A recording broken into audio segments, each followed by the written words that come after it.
Monday morning, everyone. Hope you had a great weekend. We had a great time yesterday at Live58 Church. We talked about slaying our giants.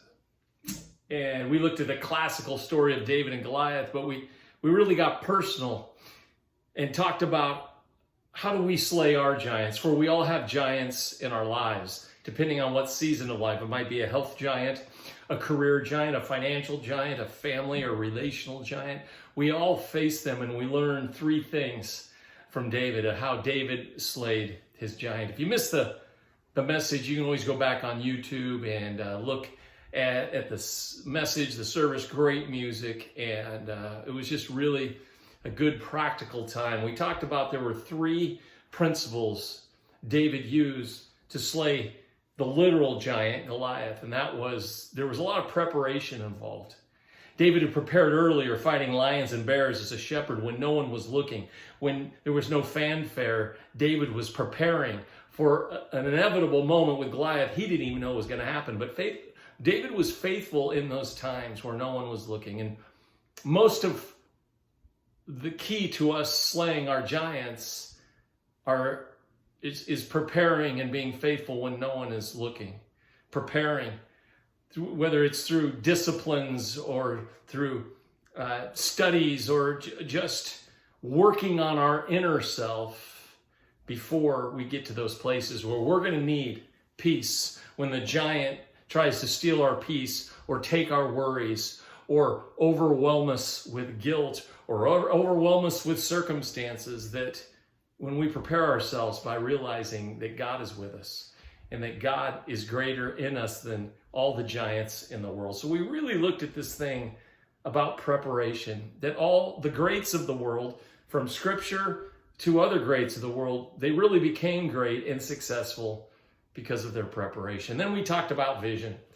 Vision, how we see things determines everything. And while everyone else saw the giant too big to defeat, David's vision was that God was bigger than the giant. David knew the giant was real and he was scary and big and he could hurt people, but David also had a vision no one else had, and that was God was bigger than the giant. So this week, in your quiet times in the morning, in your studies, in your times, maybe you're going to a recovery group.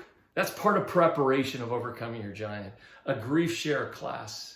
Maybe you meet with another friend and you kind of, as iron sharpens iron, that's all preparation to overcome the giants of life. Nobody forces you to do it. Nobody makes you do it. You just do it. Preparation is the key. And vision. I mean, this is our faith, friends. Our faith is that God is bigger and nothing can separate us from his love. That's what our faith is about. So he prepared as a young shepherd to finally get to that place where he fought Goliath. It didn't happen naturally, accidentally. I mean, it happened through preparation and also through vision. The last one we talked about was just the humility of David. That David was not doing this to get a name for himself, but he was fighting Goliath when no one else would, to get a name for God. And ultimately, as Jesus humbled himself, that he could come and give up all his rights so that God, his Father, could be glorified. That's why we do what we do. People of faith, it's really about when we fall and God picks us back up, it's so God gets the glory. When we succeed, it's because we know that that is God working in us. And so the humility of David propels us to say, I'm going to prepare, I'm going to see God bigger than any problem, so when I face the giant, God gets the glory. So that's just that in a nutshell. Think about that this week. Talk about it with your friends. Talk about it with your small group.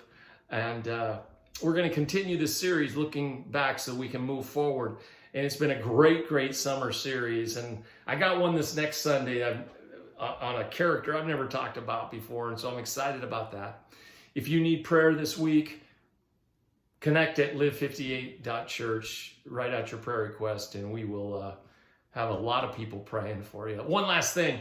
The last Friday of this month is where we volunteer at the Orangeville Fair Oaks Food Bank. It's an amazing time. So this whole month leading up to that, we are we are bringing in peanut butter. It's one of the staples that everybody needs. They're low on that. I asked the food bank, they said, hey, if you could get us peanut butter, we would love it. So when you come to church this Sunday, bring a bunch of cans, jars of peanut butter, and then we're going to present that when we serve on the fourth Friday. So anyway, have a great week.